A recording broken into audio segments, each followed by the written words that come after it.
Grippy socks and ghost stars. Sometimes you have to lose your mind in order to find your soul.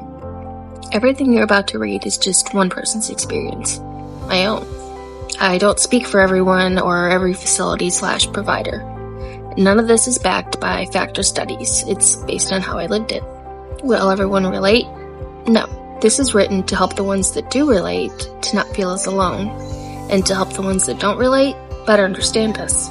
My intention is not just to say the entire system is broken. It's to help fix the parts that are. When running a marathon, every participant is different. Some train hard for it, others wing it. Some take it more seriously, others see it as fun. Whether you ran across the finish line or crawled over it on skin knees, the point is that you made it. It doesn't matter how you had to get there. Don't judge someone for how they run the race. What matters is that they're still in it. I wrote this over the course of 2.5 months. I started it 2 weeks after I was released from inpatient. The harsher comments were mainly written then and when the pain was still fresh. As time has gone by, I've been able to reflect on everything, and I've integrated those thoughts as well. This wasn't a careless rant about mental health. My mental health is woven into it. My OCD ran rampant throughout it. Misplaced commas woke me up at 3 a.m., I experienced fatigue from scanning the pages for invisible errors that I couldn't see but that my OCD said were there. Constant questions of too much or not enough. I stuck with it because it was important. Even if it makes you uncomfortable reading it, I'm asking that you just stick with it because it's important. Everything I've written is a testament to my grief about how we view mental health. This page holds the most grief for me. It comes at the beginning of my book, but it was one of the last ones I wrote. As this project progressed, I received a lot of feedback. Things like, give more context, while at the same time, be more vague for privacy reasons. I'm trying to censor myself in a way that makes me relatable to people like me, while proving to everyone else that relatable's okay. I've had to delete my own words to make room on the page for everyone else's comfort. After 2.5 months of working on this, I broke down. I almost scrapped the entire thing. I didn't recognize myself in it anymore. In a project meant to reveal how differences in people are viewed, I proved my own point. I erased myself to fit into society standards. That is the problem. No more. Is the language always pleasant? No, but neither is life. Is the formatting neat and tidy? No, but neither is life. Is it how you would handle it? Maybe not, but it's not your life. I'm not glorifying anything, but I'm not apologizing. If this offends you, I'm truly sorry for that. You don't have to read it.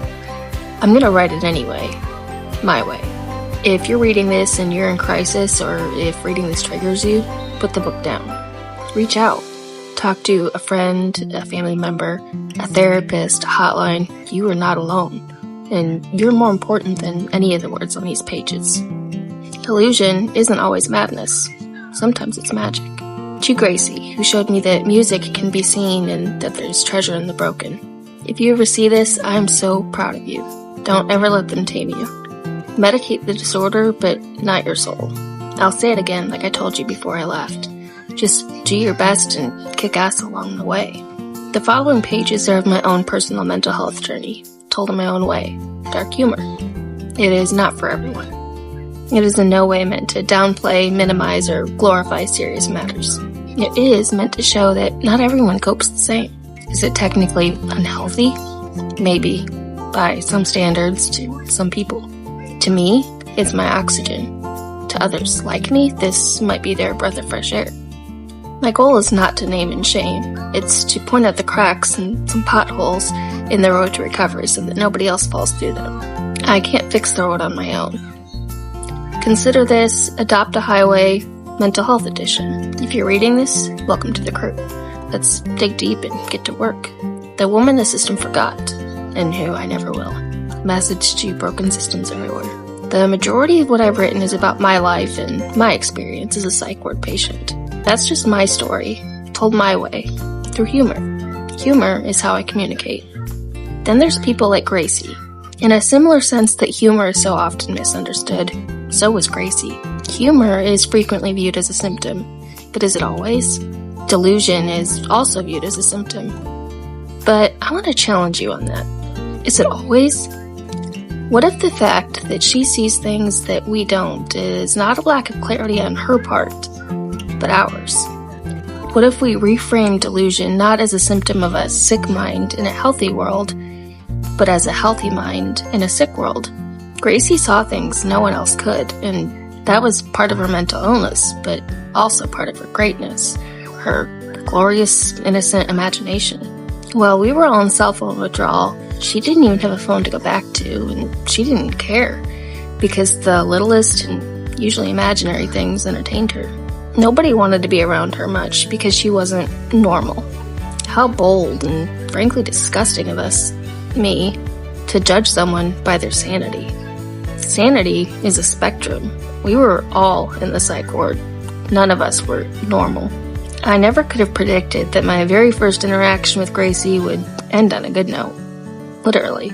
I made a joke to her and she glared at me and said, "Suck my dick."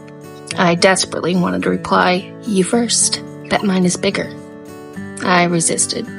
It made me realize that while humor is my shield, it bounced off of hers and landed flat on the floor. Author's note. My initial joke to Gracie was not being used as a coping mechanism in this setting. I also use humor to connect with others. Gracie responded defensively towards my humor. My first reaction was to respond with another joke. I felt rejected, which then turned my humorous connection into humor as a coping mechanism. We were having a conversation one day when all of a sudden she saw a crack in the tile, dropped to the floor and said, "X marks the spot. Quick, get me a shovel so I can dig for the treasure before it disappears." She meant it literally, but I saw a metaphor. How often do we look beyond something broken and see potential treasure? You just have to do a little digging to find it before it disappears. On my last day there, Gracie and I were in the hallway alone. We were looking at an old warped wooden fence through the window. Where I saw destruction, you know what she told me she saw? Piano keys. She saw music. My God, what I wouldn't give to be that crazy. Author's note. Clinically, this could have been seen as a delusion or a hallucination. Was it? Probably. But it's also optimism. I told her, "You know, I'm actually a little jealous of you." She looked at me in confusion. I said, "Yeah, I wish I had your brain in a way. Not in the crazy way, because, let's face it, you can be kind of that shit, but because of your imagination. You see things that no one else can. Sometimes it's because they aren't there, but a lot of times it's because we're too busy to see them." Her face lit up like a damn Christmas tree for the first time during my entire stay. Not because of something she saw, but because someone saw her. Not for being crazy, but for being Gracie. I mentioned the interaction to the staff briefly afterwards, and the staff said, "She has to want to get better. You can't help someone who won't help themselves." What a cop-out. Maybe if you'd spend even just 5 minutes with her, you'd see how bad she wants it. She just doesn't know how to get there. What if we stopped listening to everything we've been taught to believe about mental health and listen to the music every once in a while? Yes, there's knowledge in textbooks, but there's also lyrics and fences. You can't learn a song just by listening to one verse, and you can't truly help a person if you aren't willing to listen to what they have to say. Music comes in many genres/forms, so does healing. Author's note, healing is not one size fits all. Prozac is formulated to treat depression. It might work great for one person, but not at all for someone else. It depends on how a person's brain is wired. Would you still give it to someone if it didn't help, or find something their system responds better to? If someone doesn't respond well to something, use what works for them. Otherwise, you're just harming them more. Even if she's standing under stars that no one else can see, at least she's looking up. And maybe, just maybe, the only reason we can't see them is because we're looking down on her. Life dealt her Grippy socks. She traded them for ghost stars. Author's note. Instead of being quick to diagnose a thought process, evaluate your own first. When I first began writing this, it was just jotting random funny things down, venting on paper because it was the only place I could. Not with any specific purpose in mind. But the more I wrote, the more I felt. And the more I felt, the more I thought. I began to realize this isn't just about me. The system didn't single me out, although it definitely felt that way at times. The system fails anyone it doesn't take the time to understand. There's no money to be had in taking extra time to listen, so you don't.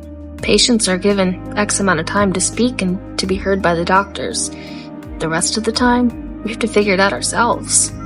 It does not count when you see someone in distress and just say, well, come talk to us if you need to, as you go back to sitting behind the desk talking with the other staff. Read the fucking room and fill in the gaps. Socialize on your own time, not ours. You won't catch what we have, I promise. Author's note. What if a person has anxiety? Low self-esteem? It's hard for some people to ask for help. In mental health settings, it's even more common. What if you were a firefighter and were called out to a house completely up in flames? Would you say to the homeowners, well, let me know if you'd like me to extinguish it, then go sit in the fire truck? I'm pretty sure you wouldn't have a job after that. Why are actual people treated as so much less than an inanimate object? Your job description doesn't end with medication and paperwork, and if you think it does, then you're in the wrong field. Author's note. A lot of fires can be prevented. Be aware of what is a fire hazard. Don't respond to mid-crisis urgency with a pre-crisis attitude. Upon discharge, I was handed an anonymous survey to fill out in front of staff, then hand right back. Someone please explain that to me. I wasn't honest. Not when patients were told by staff, even if you're cleared for discharge and the paperwork is signed, you're not discharged until you're out the door. Consider this the real deal. This is not about calling out individuals and pointing fingers. If it were, I would have used names. This is about exposing cracks in the system from the perspective of someone whose freedom depended on how well they navigated those cracks. None of us expected that we'd be psych patients. I certainly didn't expect to be. So keep in mind that you could be one bad day away from being in our shoes, or Grippy socks, whatever. What would you want the staff to say or think about you? How would you want to be treated? So maybe you'll read this, maybe you won't. But I'm putting it out there anyway, because eventually someone will read it, and eventually someone will listen. But first, I had to write it. Well, actually, first, I had to live it. Part 1, the hospitalization. How I survived the psychopolis, one emotional support sandwich joke at a time. A psych ward survival guide. Content warning for, honestly, a little bit of everything.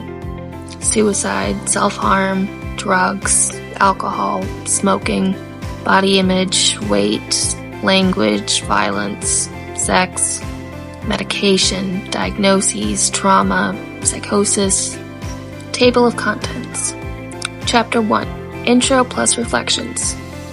Chapter 2, Humor me, please. Humor as coping and connection. Chapter 3, From Hello to Hell No, Threats and Patient Safety. Chapter 4, Guilty by Dissociation. Violence, Trauma Responses, Safety. Chapter 5, Moral Hygiene. Outbursts, Patient/Staff Safety. Chapter 6, Hall Brawl. Outbursts. Chapter 7, Meds and Munchies. Medication Inconsistencies. Chapter 8, Psychotic Breakdown. Psychosis. Chapter 9, Group Therapy versus Group Letdown. Addiction/withdrawal. Chapter 10, Ballerina Bouncers and Cop Counselors. Soft Security versus Fierce Females. Chapter 11, Mania and Mischief. Fun with Staff. Chapter 12, Tuna Meltdown. Casual Crisis. Chapter 13, I would do anything for love, but I won't do that. Yet. Sexuality in Confinement. Chapter 14, Wait, what? Body Image. Chapter 15, From Insane to Invoice. Insurance and Patient Information. Conclusion, Dedication. Surviving suicide is the easy part. It's the healing that gets a little gnarly. Trust me, I've been there. They wouldn't let me leave. TLDR. That's what she said. Literally. With bonus footage. Grippy socks not included. Chapter 1. Intro plus Reflections. Content warning. Suicide. I don't really remember when I first started struggling with my mental health, but it was for most of my life. The past 2 years have been the worst thus far, but I had no idea when I woke up that morning that I was going to end up hospitalized. It was a normal day, then one event tipped me over the edge. I felt like I'd completely failed at life.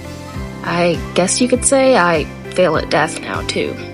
You know the phrase, if at first you don't succeed, try again? That's not supposed to be applied to suicide attempts. Just FYI.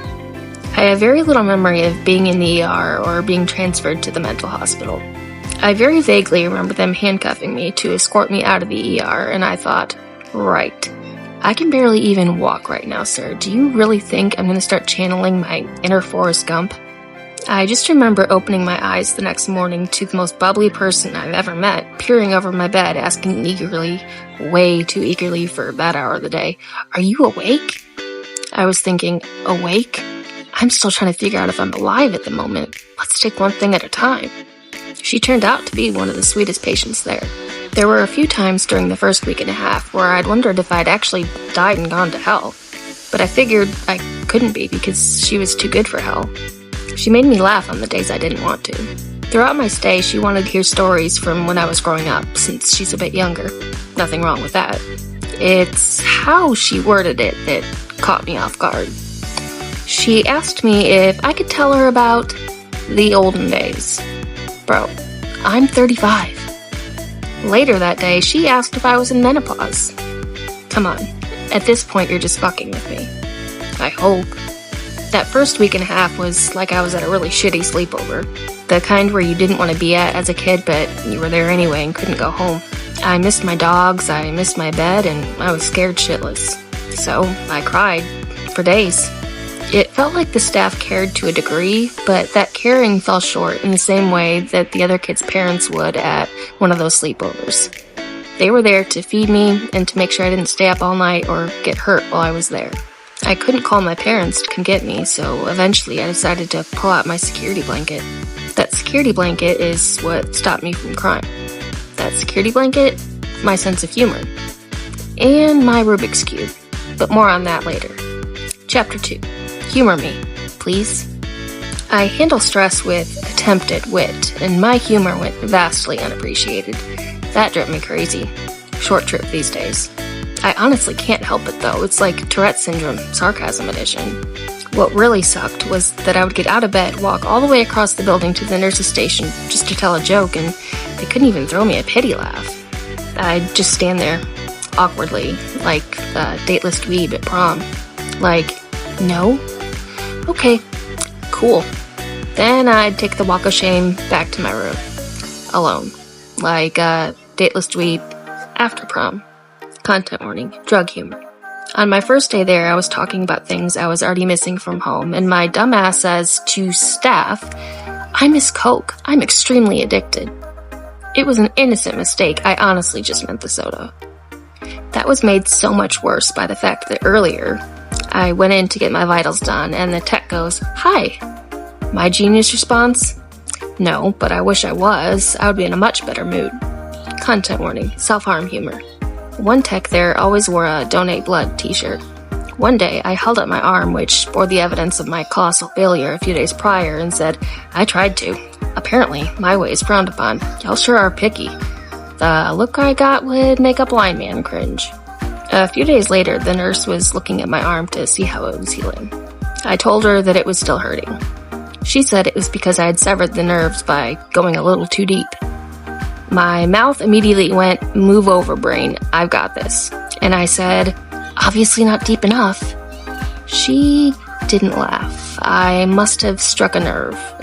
And not just my own. Oh my god, I am never getting out of here. Chapter 3. From hello to hell no. Chapter note. The following sections contain violent dialogue. It is not meant to be viewed as a way to handle situations, but as how the combination of stress and mental illness in a confined space can poorly present itself. Questions to ask. What does effective de-escalation look like? What are the underlying emotions of both patients? How can patient and staff safety improve? What effects does trauma have on daily life? About halfway through my Grippy sock vacay, a new patient arrived. I'll call her Patient X.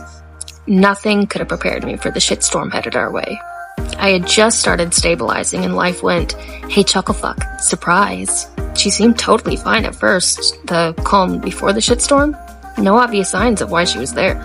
lulling us all into a false sense of security, apparently.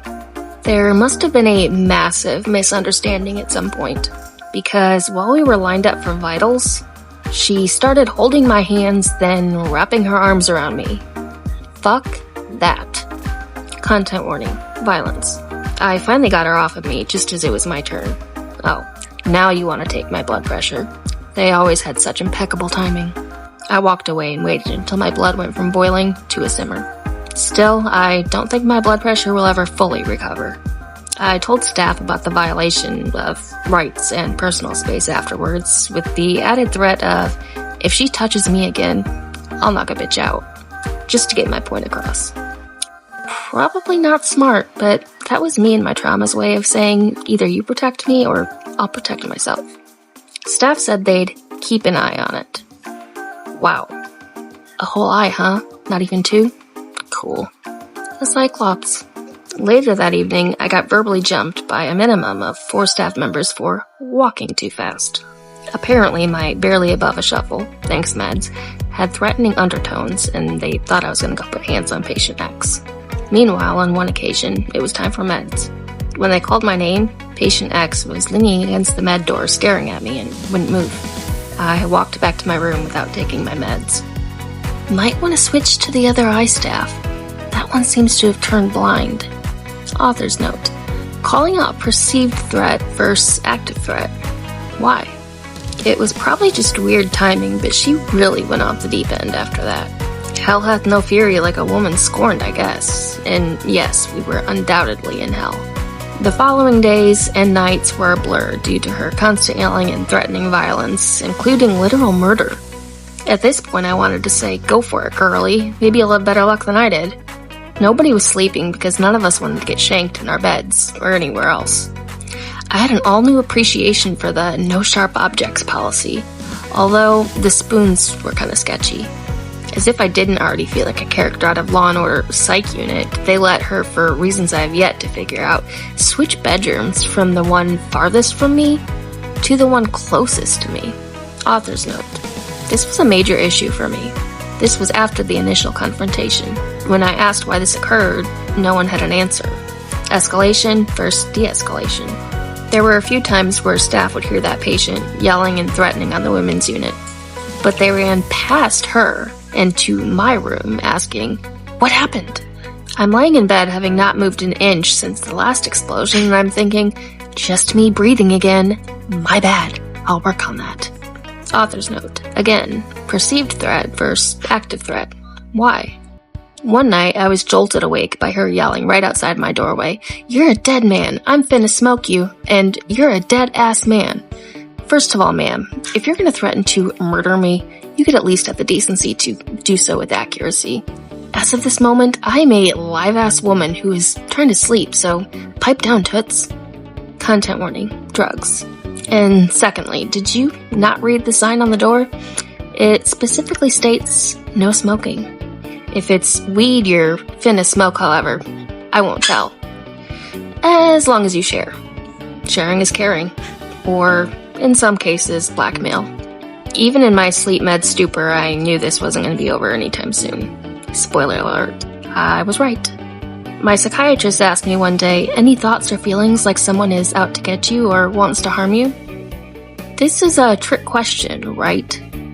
I was thinking, you mean besides the one who is literally out to get me and wants to harm me? No, nothing comes to mind. Author's note. Paranoia is sometimes valid. When I expressed my safety concerns, I was issued an apology and an offer to increase my medication to help me sleep, instead of addressing why I wasn't sleeping. On more than one occasion, I called out the absolute absurdity of being forcibly detained in a controlled environment. All they really mean by that is they control how much toothpaste you get in a tiny plastic cup. A wildly out-of-control patient is running around free as a jailbird, spouting literal death threats that are casually dismissed, while toothpaste usage is highly monitored. Chapter 4. Guilty by Dissociation. Content warning. Violence. One morning, a physical altercation broke out because patient X hallucinated, yet again, that another patient was talking shit about her and decided that she needed to be taught a lesson. I mean, most of the time we were, but The coffee hadn't even kicked in yet. You've got to give us time to wake up before any shit-talking and fist-flying can occur. And to clarify, if someone is threatening the entire unit, it's not gossip, it's strategy. I've done some pretty stupid shit in my life, clearly, and unfortunately, documented. I'm in a psych ward for fuck's sake. But I epitomized stupid that morning. Who in their right mind, obviously I wasn't, goes from not even being a blip on the radar to literally walking over and standing directly in the middle of the two people about to throw hands? Apparently I do. Author's note. This was a dissociation episode / trauma response. I remember watching everything, then came to as I was stepping in the middle. This is really going to hurt, was playing on a loop inside my head. But I was armed with a secret weapon. A weapon so secret, I don't even know I'm doing it most of the time. My dissociation game is on point. Shout out to trauma. The unit was like a scene from a movie, clash of the trauma responses.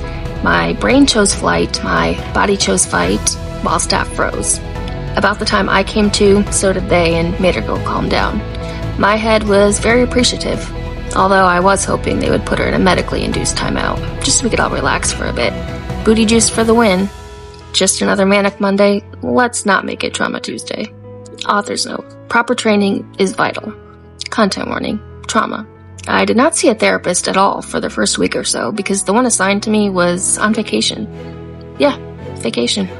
No worries, ma'am. Take your time. I'm not going anywhere. Additionally, during my stay, patients were told that weekends don't count towards your time. Cool. Sorry, trauma. Business hours only. Come back on Monday. Author's note. Crisis does not get to take vacations. Alternate staff should be hired. But the real kicker was when I told her what happened a couple of days later. She thanked me for stepping in. You're welcome, I guess, but really, you don't have to thank me. It was all my trauma response's idea. My body was just along for the ride. Author's note. Post-crisis de-escalation and processing should have happened immediately. Trauma responses are not praiseworthy. Chapter 5. Moral hygiene. Content warning. Violence. I told a staff member one night while I was getting ready for bed, if patient X steps one toe into my room, I'll shove my toothbrush so far down her throat, she'll be shitting bristles for a week. But you didn't hear that. Anyone up for a Colgate colon cleanse? Author's note. Again, this was my way of saying, protect me or I will. The next night, patient X went off on the staff member that I confessed my secret toothbrush fantasy to. When my roommate and I heard the yelling, we ran out of our room. Morbid curiosity, mainly. The staff member, all 5 or so feet of her, channeled her inner Goliath, got back in the patient's face, and told her off. I was kind of proud and impressed. I didn't know she had it in her. Up until that very moment, I'd made it my personal mission to fuck with her every chance I got. But after witnessing that, made me think twice about it. Later on, however, the staff member said she yelled back because she saw me and my roommate run out and knew we would jump in and defend her.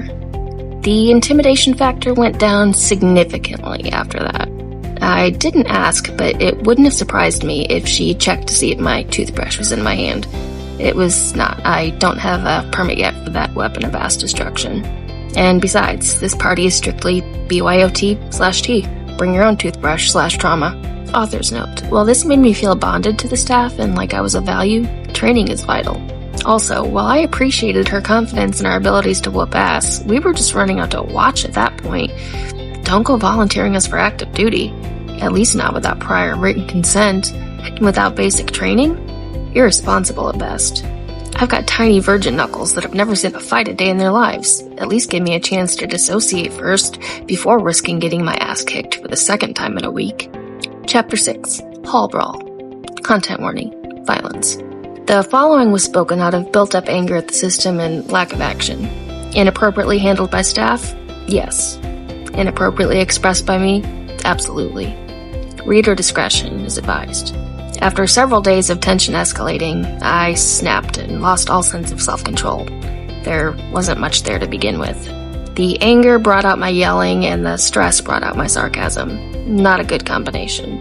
I paced up and down the hall as word vomit landed on whoever walked by. I demanded to know who let the pit bull off her leash and where her muzzle was. I could have stopped there, I should have stopped there. I did not stop there. I was revved up, and as long as there was still gas in the tank, I was going to keep going. I was committed, in more ways than one. I blurted out, "The vet called. You missed your rabies shot. Is it too late since you're already exhibiting symptoms?" I was winding down at that point, but decided to finish strong with, "Time to take old Yeller out back." Yeah, definitely should have gone the weaker route. Whoops. Chapter 7, Meds and Munchies. Chapter note. The following section expresses my viewpoint on medication issues. It is not medical fact. Questions to ask. How can medication protocol be improved? How can we prevent staff burnout and promote self-care? There came a point where I genuinely believed I was living out the book of Exodus. Each day unleashed a new plague. My roommate, unofficially diagnosed with sleep apnea. The snoring wasn't just a one-day plague. That would have been too easy. No, it served as a foundation on which to build all the rest. But hey, good news, I guess. I no longer wanted to off myself. I now had a new target in my sights. One night, I went to the nurse's station and said, "You've got to give me something, or her something. Anything, just make it stop." The nurse, bless her one-foot-in-the-grave elderly heart, said, "I can give you some melatonin, honey." Define some. She gave me enough to dose a flea. My cup runneth over. And she still had to look into my mouth to make sure I didn't cheek it. They have no issues administering half the pharmacy to a single patient during the day when we aren't supposed to sleep, but at night, suddenly they are huge advocates for the almighty microdose melatonin style. Content warning, alcohol. She hands it to me and says, "Need a drink?" I saw a glimmer of hope in the form of alcohol. I've been sober for 5 years, but desperate times call for desperate measures. I said, "Yes, please. You buyin'?" Apparently, they can't do that. Bull fucking shit. I've heard in their precious therapy enough times that you can do anything you set your mind to. Bunch of goddamn hypocrites. About halfway through my stay, the snoring randomly stopped. When that happened, I was actually kind of bummed. I'd mastered the art of timing my midnight munchies to the beat of her snores so that I wouldn't wake her up.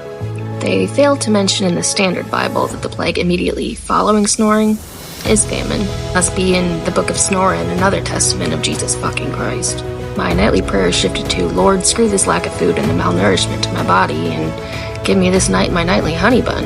I no longer needed the melatonin to sleep through her snoring. I needed it to sleep through the hunger.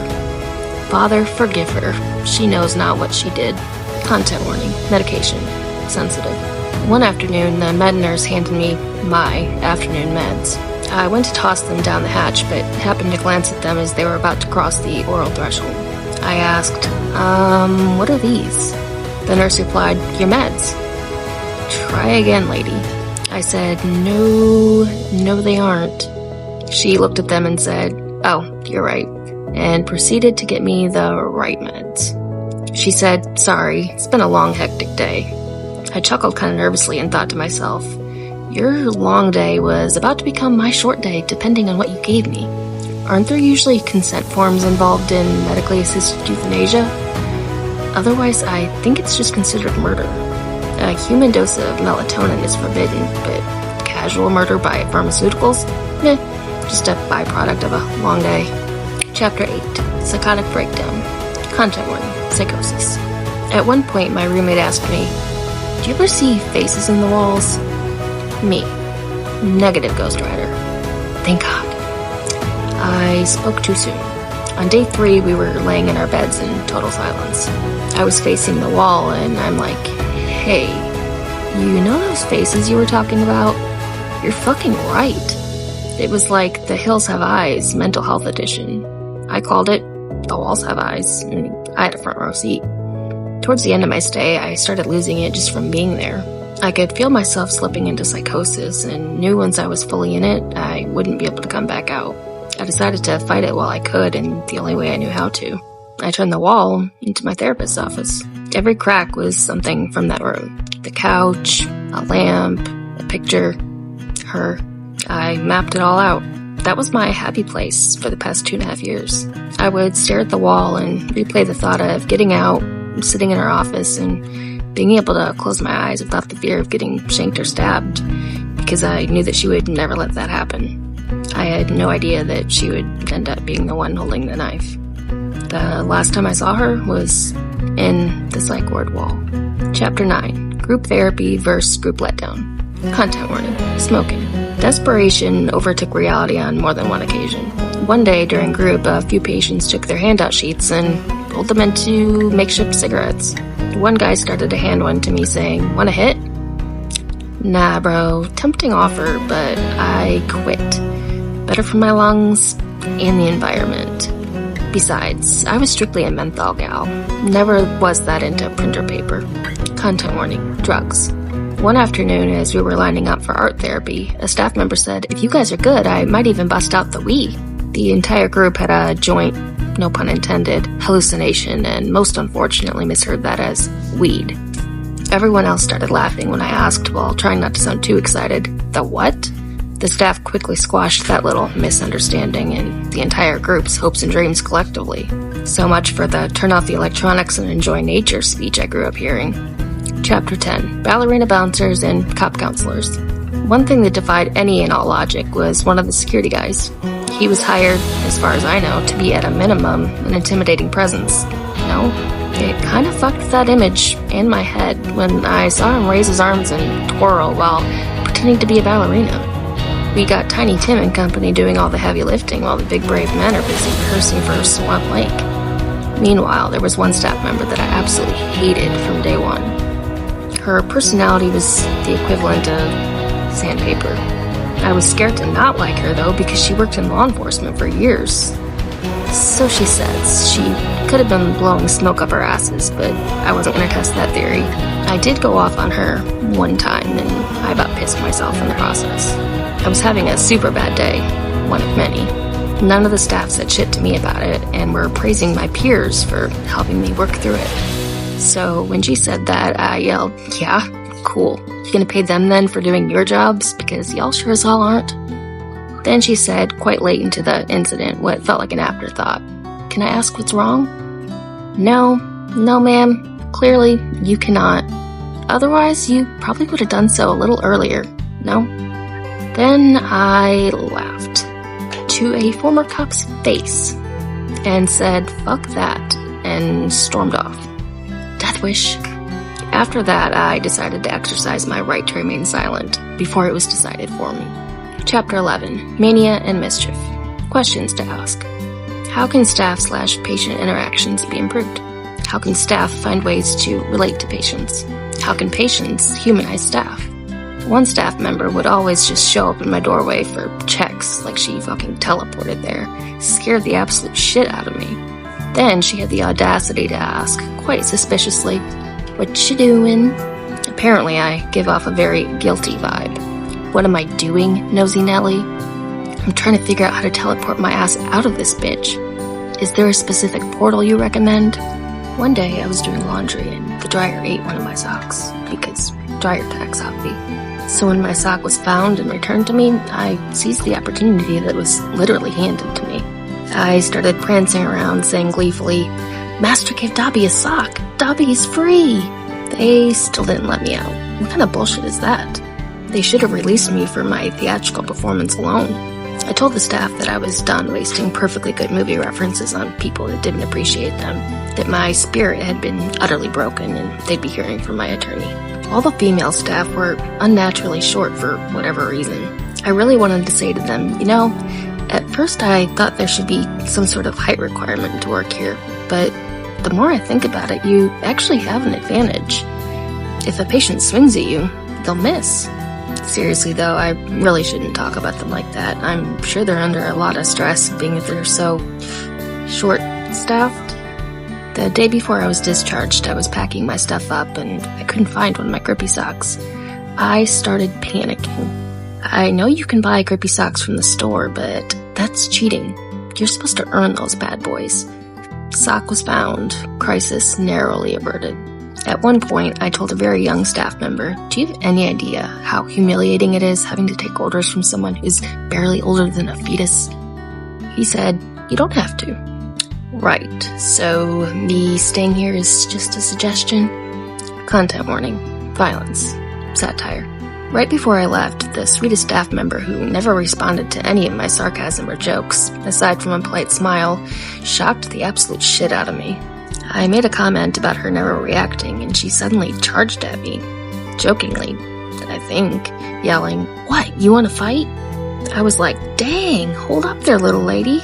Give me a chance to put my Grippy socks on first. If we're gonna scrap, I'm gonna need the traction."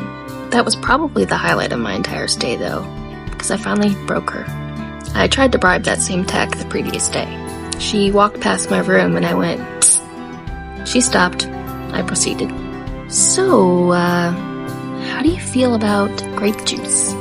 I felt a sense of urgency to hurry things along after I said that, due to the expression on her face that indicated suspicion of flirtation. Just to be clear, I wasn't. I slowly slid a 4-ounce hospital-quality container of grape juice towards her and said, "Because this could all be yours if you bust me out of here a day early." She said, "Doesn't work like that," and walked away. I called after her, "I've got airheads too, I'm willing to negotiate." "Fine, be that way, but I'm keeping the damn grape juice." Hashtag buzzkill, hashtag wet blanket. Chapter 12, Tuna Meltdown. Chapter note. The following sections describe events from my point of view only. Questions to ask. How can staff/patient interactions be improved? How can staff find ways to relate to patients? How can patients humanize staff? What should the response to a patient in crisis be? Content warning. Violence. On one of my first days there, I was extremely upset and told staff that I was going to start punching the wall. Probably not the smartest thing to say or do. The staff member stammered a bit, then finally asked, "Do you want a sandwich?" Me. Sure. Eating my feelings sounds highly therapeutic.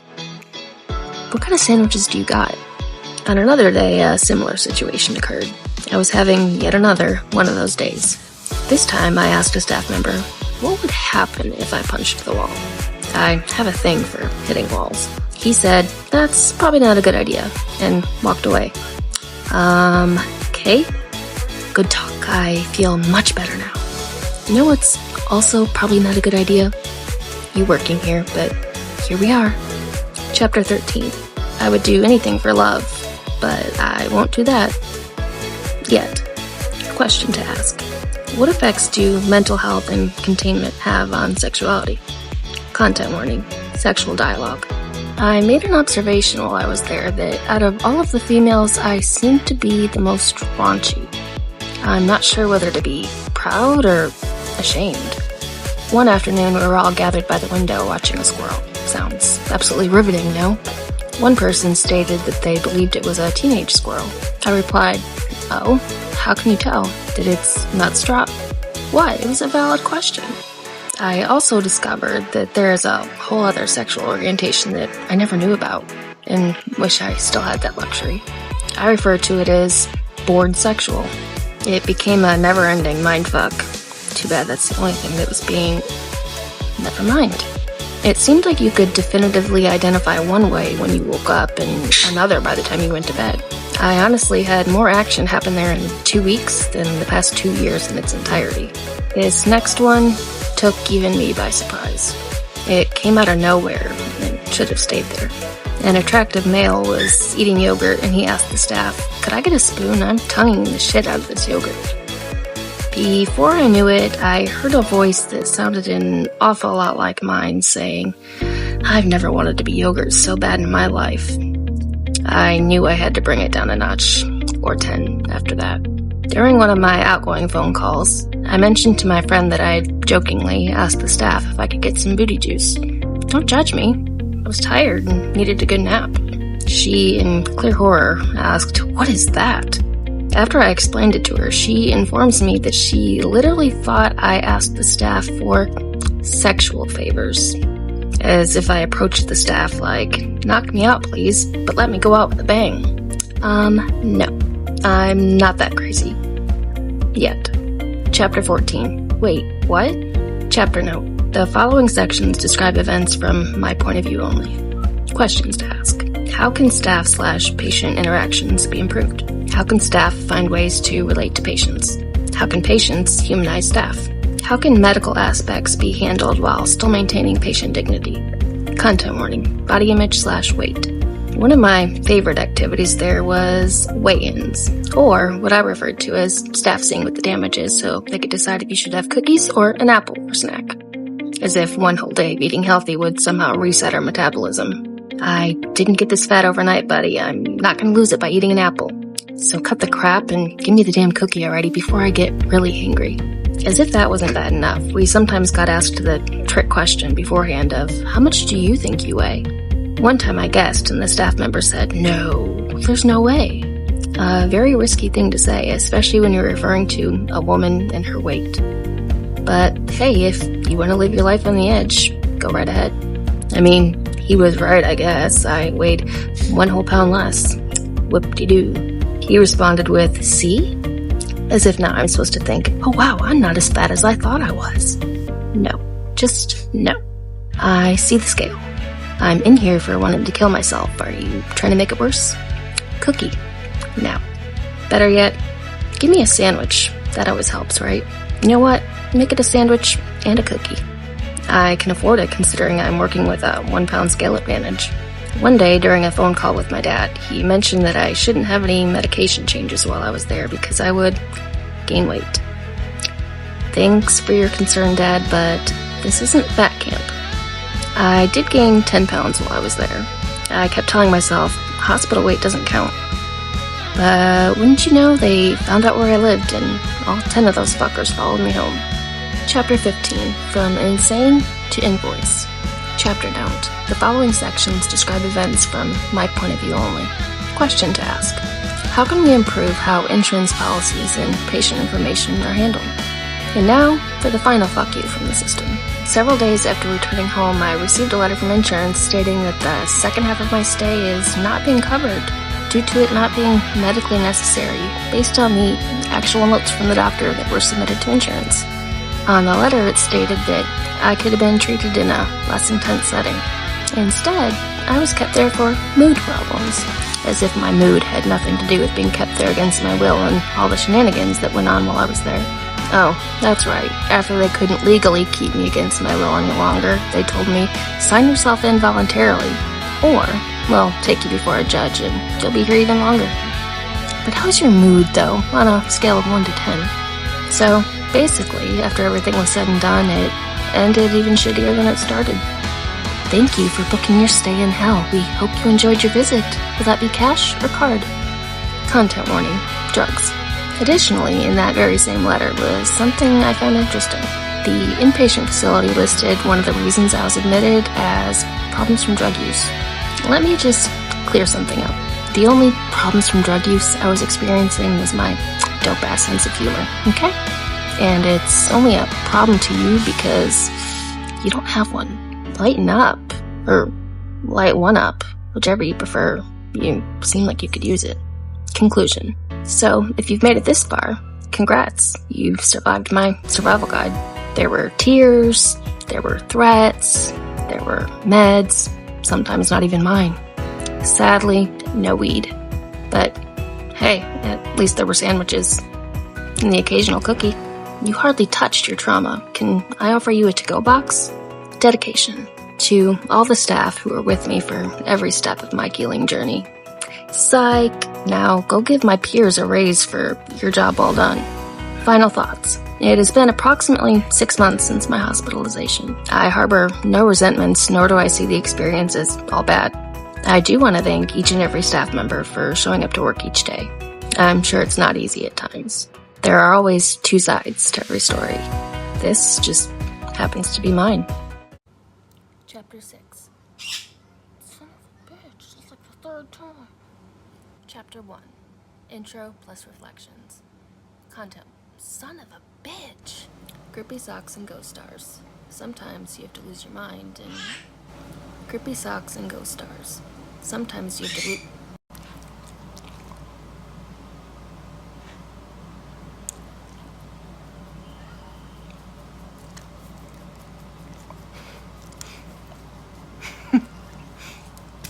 Trying to get anything done.